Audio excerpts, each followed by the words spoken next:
सौ रेखाताई प्रभाकर चव्हाण यांच्या संकल्पनेतून चालू केलेल्या बचत गटातून फायदा. खुलताबाद तालुक्यातील बचत गटांचा 100% परतफेडीचा विक्रम प्रस्थापित. 9,36,00,000 रुपयाची बचत जमा. अनेक गटांनी सुरू केला उद्योग व्यवसाय. उपसंपादक योगेश पाटील निकम.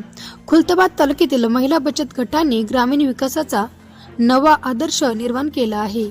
केवळ बचत न करता उद्योग आणि व्यवसायाच्या माध्यमातून महिलांनी आर्थिक क्रांती घडवून आणली आहे.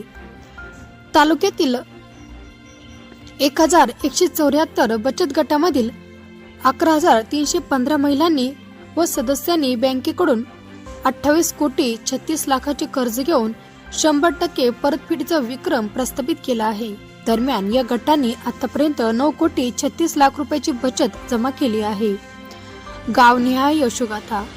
गदाना येथील सिद्धिविनायक बचत गटाच्या प्रमुख रेखा प्रभाकर चव्हाण आहे. या गटाने आंब्याच्या लोणच्याच्या निर्मितीचा व्यवसाय सुरू केला आहे व राजगिरा चिक्कीच्या निर्मितीतून वार्षिक 10 लाख रुपयांहून अधिक उलाढाल साधली आहे. सामाजिक परिवर्तनाची नवी दिशा. महिला बचत गटामुळे महिलांचा आत्मविश्वास प्रचंड वाढला आहे. आज त्या ग्रामसभामध्ये सक्रिय सहभाग घेत आहे. शिक्षण, आरोग्य, स्वच्छता, बालविवाह प्रतिबंध आणि व्यसनमुक्ती यासारख्या सामाजिक विषयावर पुढाकार घेत आहे.